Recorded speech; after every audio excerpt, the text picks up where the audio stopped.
bilsem sevdiğim insanları, belki çok aldatmışam can diyen cananları.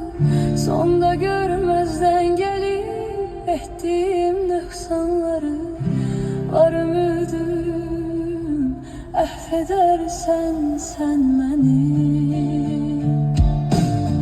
Bilmez idim dert veren derdimin dermanları, gün gelir pişman olar nefsinin kurbanları.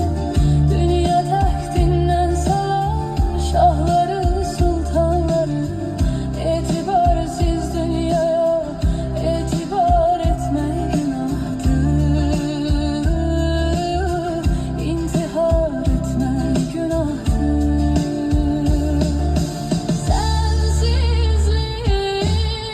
Sensizlik çok çetin dünyada, gam yazılmış kısmetim, kalmayıptı tağetim, sevmeydi niyetim, şahit olmaz kalbime Allah'ımdan başka bir kez. Ses salar sessizce bir ses.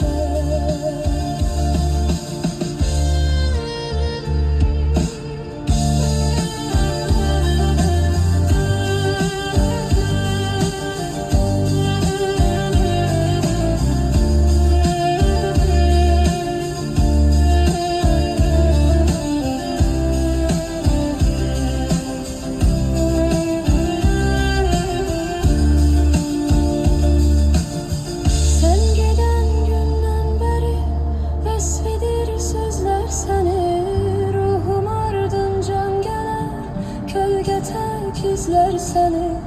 Aşıkın tenha kalar her gece gözler seni, hasretinden mahvedersen sen